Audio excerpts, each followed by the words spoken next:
예, 오늘 말씀의 제목은 한 단어죠. 니느웨라는 그 도시가 말씀의 제목이 되겠습니다. 우리 요나에 대한 성경의 그 서술을 계속 요나서를 따라가면서 듣고 있습니다. 자, 지난 말씀이 기억나시죠? 큰 물고기 뱃속이라는 정말 그 캄캄한 수렁에 요나가 빠졌습니다. 그 죽음의 문턱, 바로 죽음이 한 발자국 앞에 있는 그 바닥까지 그가 내려갔습니다. 거기서 요나가 비로소 회개했죠. 예, 처음으로 아마 그런 깊은 회개를 했을 것입니다. 자기 생각을 내려놓고 이제 여호와의 말씀을 이제 이게 내가 이 진짜 하나님 말씀을 받아들여야겠구나, 따라야겠구나라고 그렇게 이제 마음을 먹죠. 예, 하나님이 또 참 놀랍게도 그 큰 물고기 아마 뭐 고래 종류였겠죠.를 명령하셔서 해안으로 가서 요나를 토해내도록 그렇게 하나님이 하셨죠. 이것도 참 놀라운 초자연적인 일입니다. 문자 그대로 자 요나가 뭘 겪었습니까? 문자 그대로 죽었다가 살아나는 것과 같은 그런 경험을 했죠. 네, 요나가 뭘 깨달았겠습니까? 정말 내 생명이 하나님께 달려 있구나.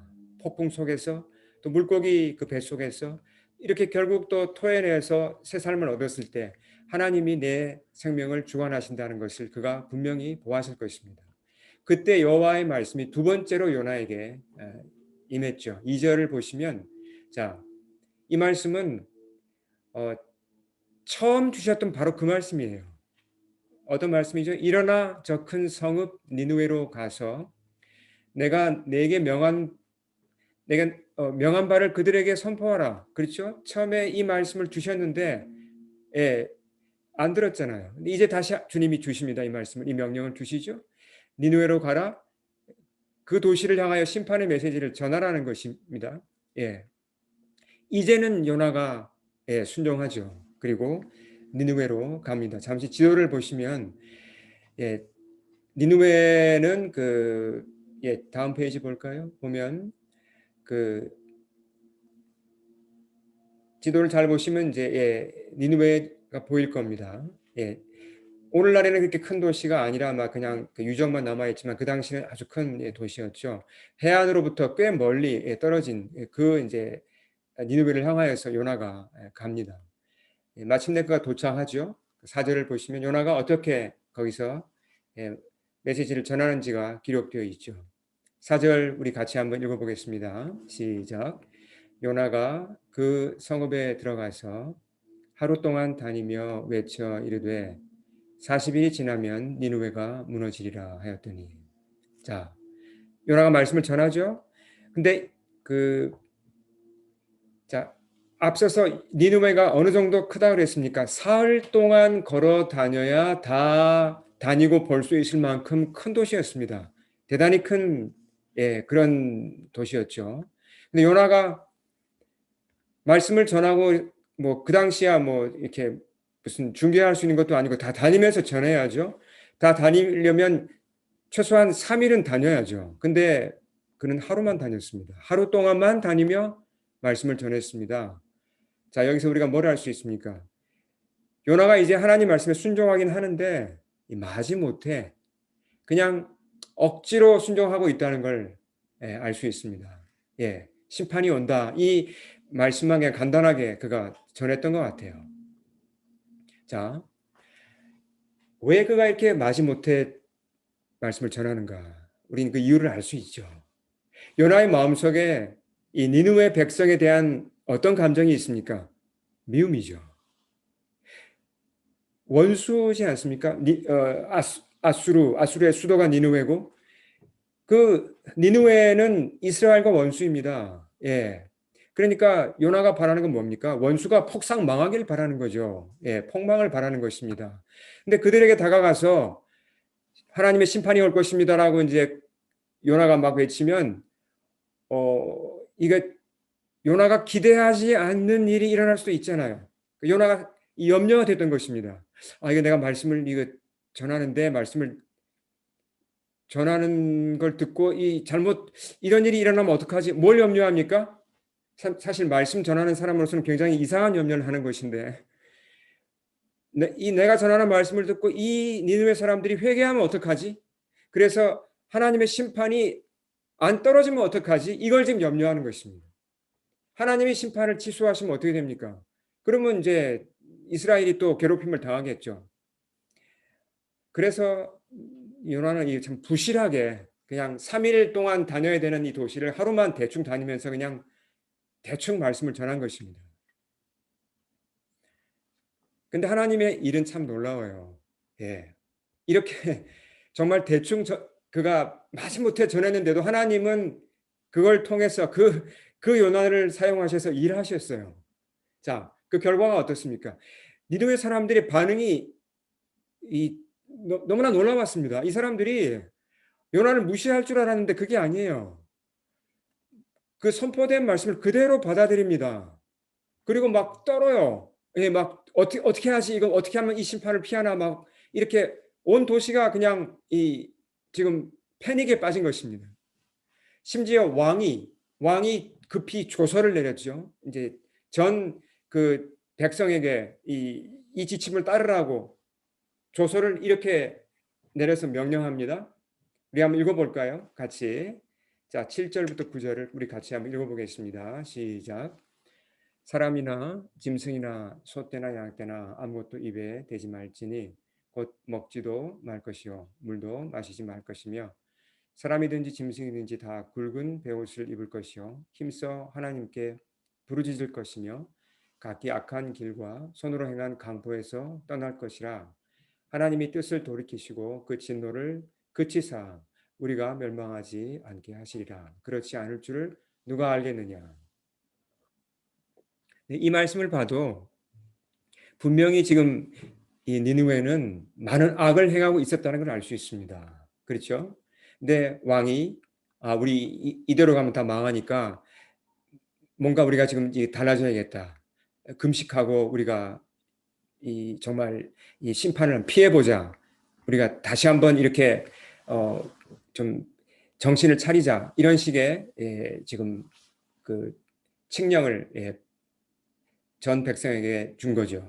자, 지금 이 사람들이 여호와 하나님을 압니까? 모르죠. 이교도들입니다. 실제로 그리고 아수르는 그 당시 가장 강한 제국이었습니다. 근데 요나, 이 말씀을 전하러 온 요나는 뭐 진짜 그 당시 사람들이 보기에는 별 볼 일 없는 작은 나라, 힘없는 나라의 백성이에요. 거기서 온 뭐 여호와의 선지자, 뭐 듣지도 보지도 못했던 뭐 무슨 여호와라는 신의 선지자가 심판이 온다고 뭐 외친다고 해서 믿을 수 있겠습니까? 아수르 사람들이 그걸 믿겠습니까? 상식적으로 생각하면 말이 안 되는 것입니다. 저 친구 누구야? 왜 이렇게 이상한 말을 해? 그냥 코웃음이나 치고 그냥 무시하기 쉽죠. 거기다가 요나가 뭐 목숨을 걸고 막 부르짖으면서 뭐 간절하게 그 땅을 구원하려고 말씀을 전했습니까? 아니잖아요. 그냥 마지못해 말씀을 전한 것입니다. 그런데도 니느웨 사람들이 두려워 떨며 회개했다 그랬어요. 하나님이 하시는 일은 정말 우리 머리로 다 헤아리기가 어렵습니다. 몬트리올 그 북부 지역에 가보시면 이슬람 커뮤니티들이 많아요. 예, 그들의 뭐 이렇게 모스크도 많고 그런데 이제 커뮤니티가 모여 사는 데가 있습니다. 뭐 이렇게 모로코, 뭐 이렇게 리비아, 뭐 등등 여러 커뮤니티가 모여 사는데 그 커뮤니티에 만약에 어떤 크리스찬 한 사람이 가서 이렇게 담대하게 한번 전한다고 하면 우리 상상을 해볼까요? 그 커뮤니티한테 사람들 모인 데 가서 여러분 예수를 믿으십시오. 그렇지 않으면 하나님께서 여러분의 커뮤니티를 심판하실 것입니다. 예수를 믿어야 합니다. 이렇게 외치면 사람들이 어떻게 반응할까요? 예, 대부분의 그 이슬람 사람들은 무시할 겁니다. 만약에 그 전도자가 계속 그렇게 외친다면 뭐 잘못하면 얻어맞겠죠. 예. 그 한마디에 이슬람 커뮤니티가 변하겠습니까? 회개하겠습니까? 그런 가능성은 정말 거의 없습니다. 어, 그러니까 한번 생각해 보십시오. 지금 니느웨에서 일어난 일이 바로 이와 비슷한 일이에요.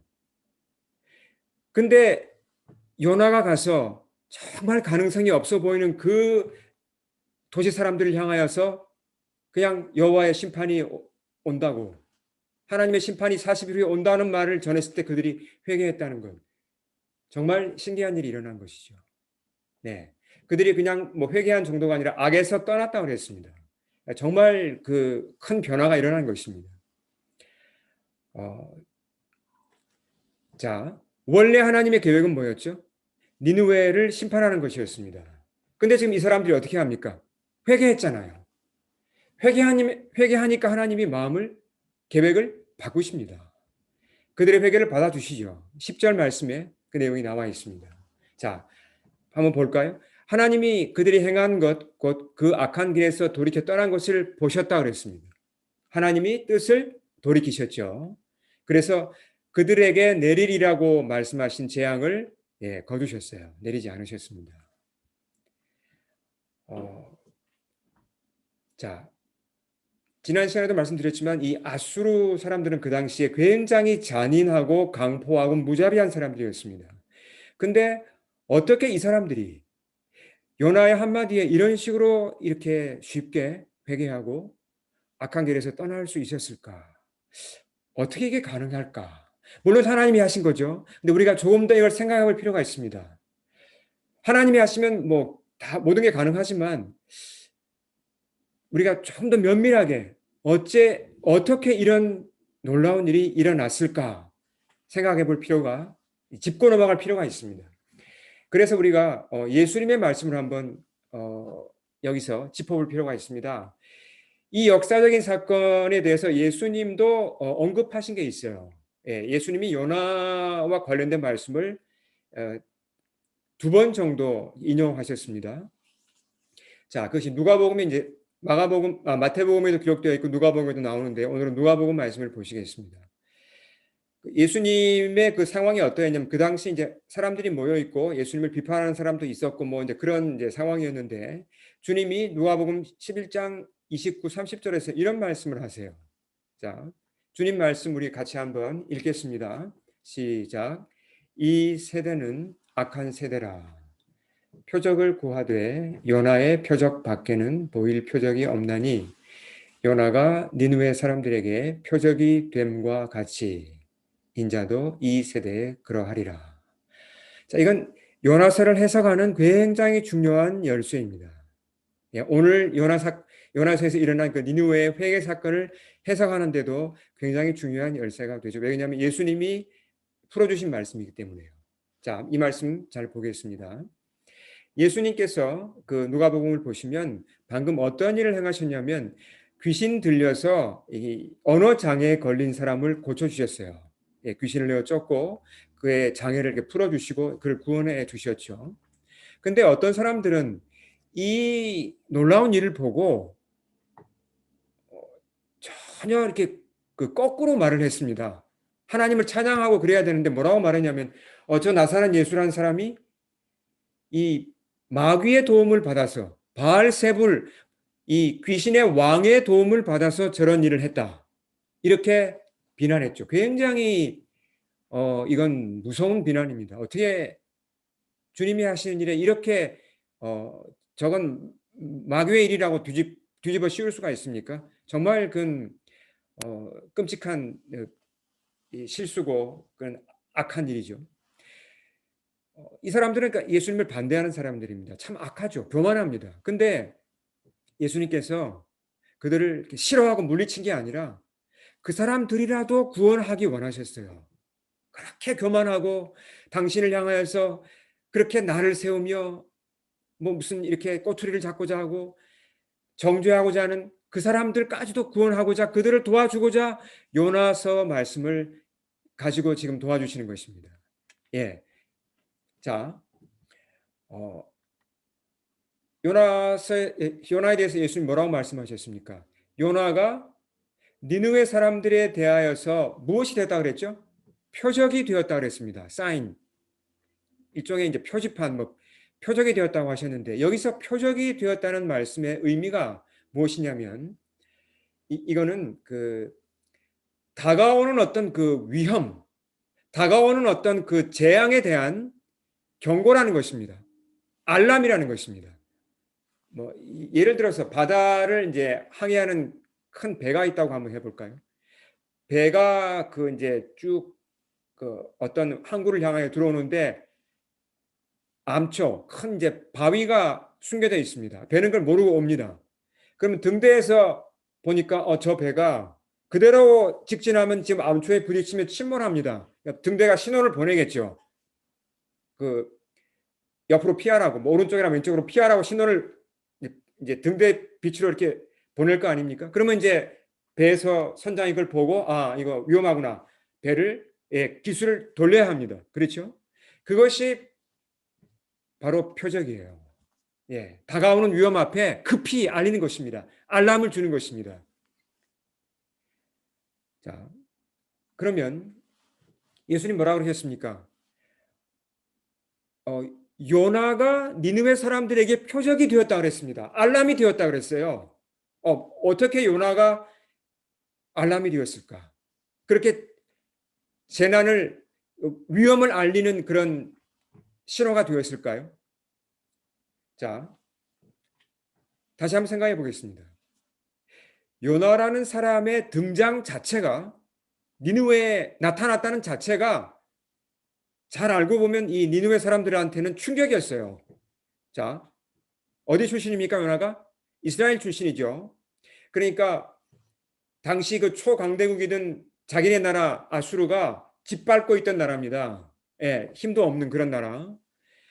근데 그 나라에서 지금 온 무슨 선지자라고 해요. 근데 와서 지금 뭘 알려줍니까? 하나님이 니느웨를 심판할 거다. 40일이 지나면 망한다.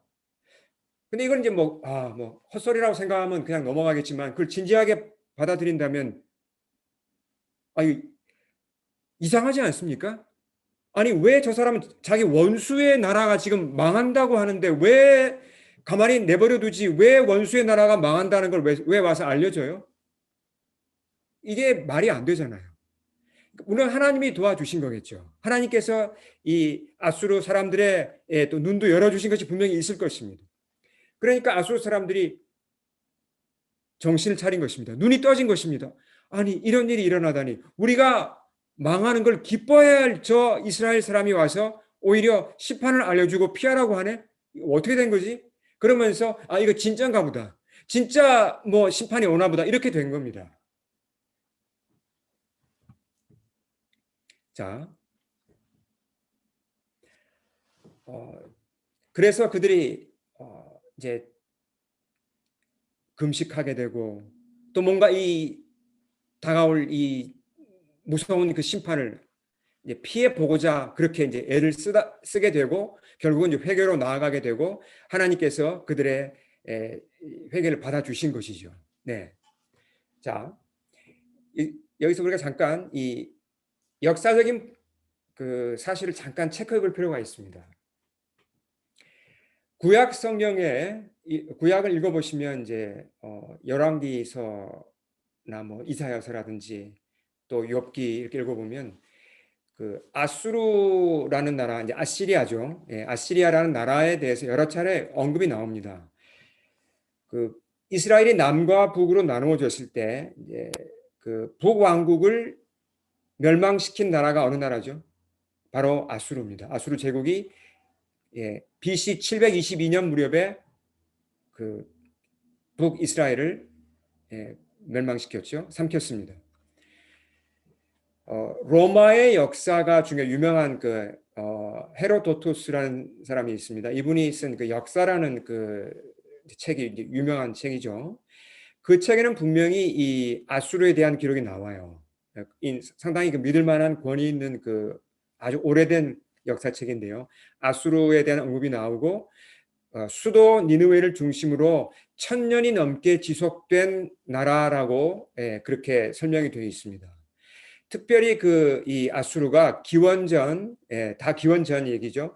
기원전 약 12세기부터 7세기 사이에 약 한 500년 동안은 굉장히 강성한 나라였어요. 그래서 이 지도를 보시면 이 빨간색 점선으로 표시된 부분이 거의 이 아수르의 영토였습니다. 메소포타미아에서부터 거의 그 이집트 한 부분에 이르기까지 이 넓은 지역이 아수르의 그 통치하에 있었습니다. 대단한 나라였죠.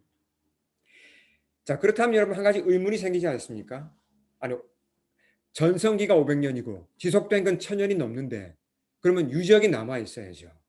뭐 예를 들면 이집트 고대 이집트의 유적은 무엇입니까? 뭐 피라미드라든지 스핑크스라든지 남아 있지 않습니까? 뭐, 뭐 이집트뿐만 아니라 바벨론이라든지 고대 뭐 수메르라든지 우리가 아는 그런 고대 제국들은 다 그런 크고 작은 유물이나 유적이 남아 있습니다.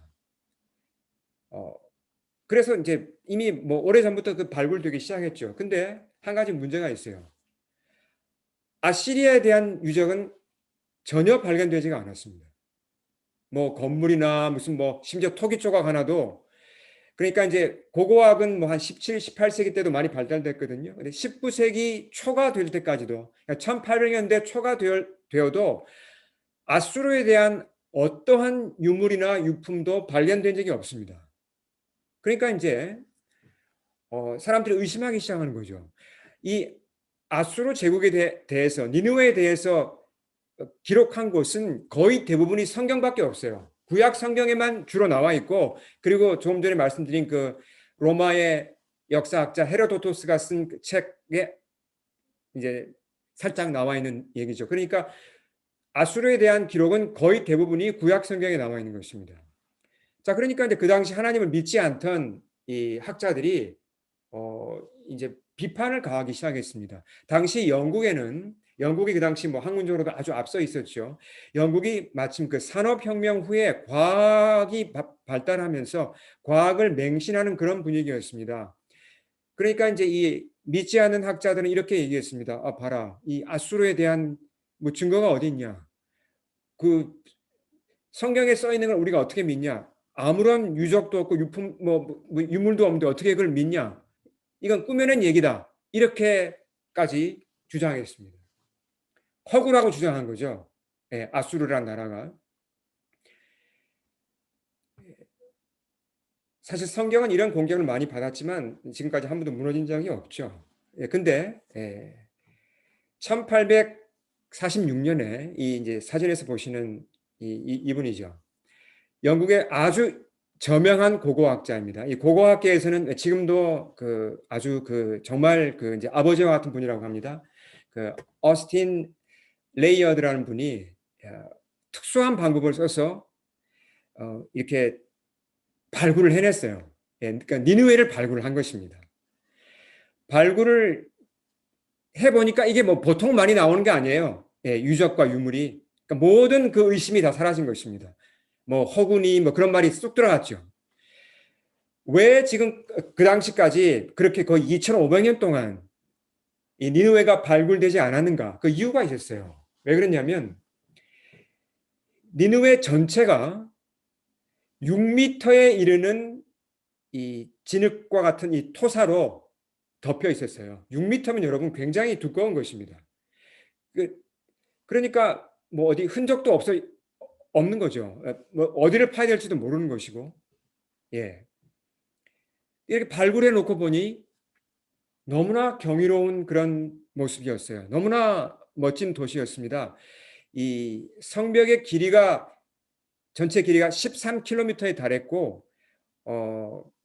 성벽 자체도 얼마나 두꺼운지 마차 세대가 한꺼번에 지나갈 정도로 성벽이 두꺼워요.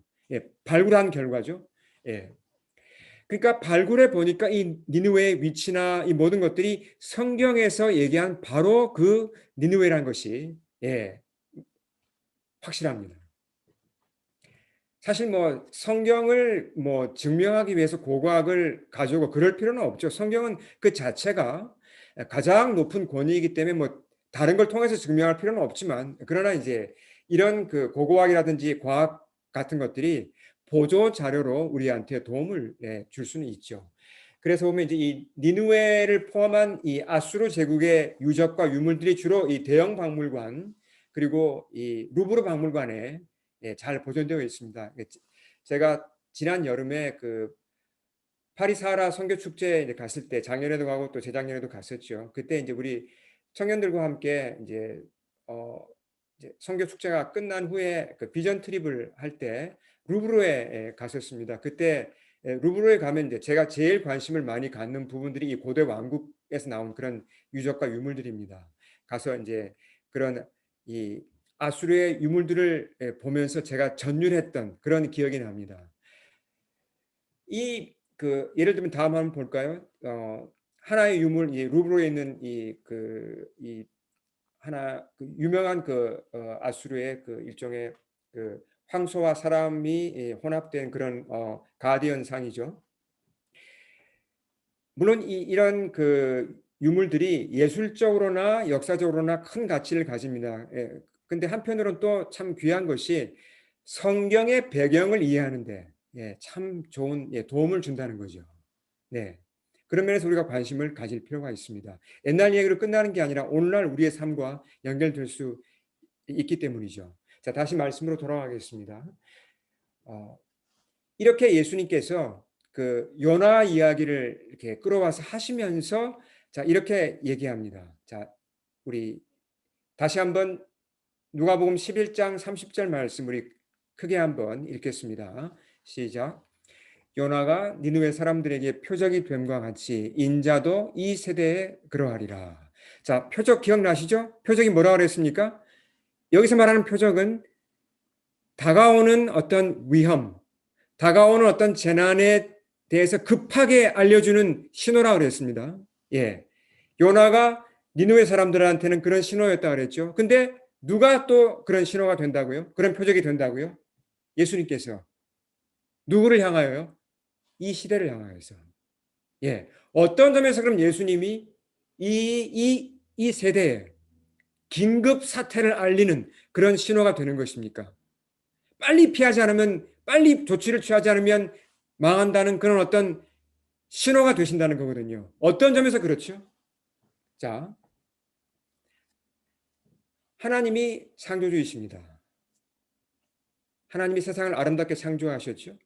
사람들을 지으셨습니다. 사람 가운데 그들을 존중하시고 많은 것을 사람에게 맡기셨습니다. 그러나 인류가 하나님을 배신했죠. 떠났습니다. 그 이후로 사람들이 어떻습니까? 하나님을 마음에 두기 싫어하고 그리고 우상에게 마음을 내어주고 있습니다. 하나님을 비판합니다. 무시합니다. 무관심합니다. 비웃습니다. 그런 신이 없다고까지 주장합니다. 그러면서 도덕적으로는 더 타락하죠. 계속 타락하고 있습니다. 자, 하나님 편에 생각할 때 어떻겠습니까? 우리가 다는 모르지만 성경을 통해서 좀 짐작할 수 있죠. 하나님 편에 생각할 때 얼마나 괘씸합니까? 얼마나 이 불의하고 얼마나 악합니까? 그냥 노아 때처럼 그냥 한번 다 그냥 청소하고 다시 한번 시작할까? 이렇게 생각할 수 있지 않겠습니까? 그러나 하나님은 인류를 포기하지 않겠다고 하셨습니다. 보면 로마서 5장 10절 말씀을 참조해 보면 알겠지만 결국 인간이 하나님을 떠나서 하나님을 배신해서 어떤 자리까지 갔냐면 하나님의 원수가 되었다고 그랬습니다. 예. 내가 왜 하나님의 원수냐라고 반문하시는 분이 계실지 모르겠지만 사실 따지고 보면 성경 말씀대로 우리 모두는 하나님의 원수로 행하며 살았던 사람들입니다. 근데 주님은 이 원수된 자들을 포기하지 않고 어떻게 해서라도 구원하려고 계속 선지자를 보내시고 또 말씀을 주시고 살려보려고 구원해 보려고 하신 거죠. 그러다가 마침내 누굴 보내셨습니까? 하나님의 아들이 오신 것입니다. 그것이 우리 인류 역사의 가운데 한가운데 그 사건이 서 있지 않습니까? 근데 결국은 물론 이제 유대인들이 죽였지만 그것은 모든 이 땅의 죄인들이 그리스도 예수님 하나님의 아들을 우리 모두가 다 그분을 죽인 것입니다. 그게 성경의 선포죠. 우리가 그분을 십자가에 못 박은 것입니다. 하나님의 원수로 행동한 것이죠. 자, 한번 비교를 해보죠. 니느웨 사람들은 니느웨하고 요나하고 서로 어떤 사이입니까? 원수지간이죠. 예.